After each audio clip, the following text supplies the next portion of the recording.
Okay guys, good morning sa inyong lahat. Nandito naman tayo sa Boy Healthy Diet Mix Vlog. Ngayon, papakita ko sa inyo yung mga halaman na pwedeng matulungan ng ating katawan. Itong mga halaman na ito yung tanglad. At ito yung tinatawag na oregano or kalabo sa Bisaya guys. Sa maniwala lang kayo sa hindi, subukan nyo lang. Walang mawala. Ito'y pangtambal ng pasma. Sakit ng ulo kung pasmo tarabidyo. Yung galing ka sa init tapos nagbasa. Ang gagawin nito guys, pakuluan nyo lang ng tubig hanggang sa maging kulor na maano siya. Pwede nang inumin na mainit-init pa.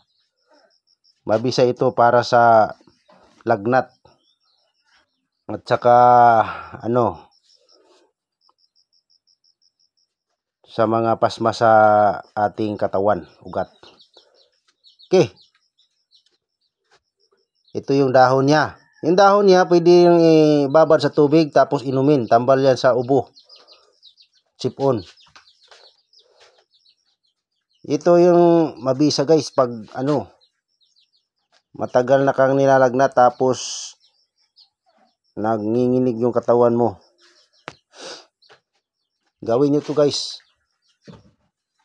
Mabisa yan. Mabisa yan guys. At ngayon,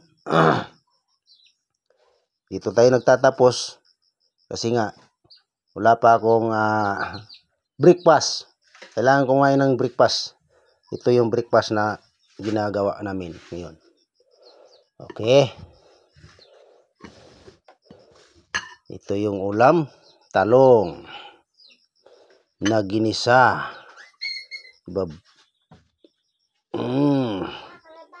Dito tayo ibutang.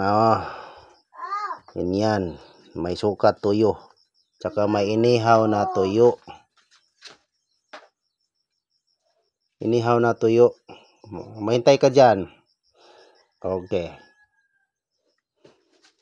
Okay. Masarap yung ulam. Tsaka tandaan, huwag kumain ng marami. Ma-high blood. Thank you. Shout out sa mga lahat ng mga relatives ko sa makapanood nito. Thank you. Please subscribe and like and share.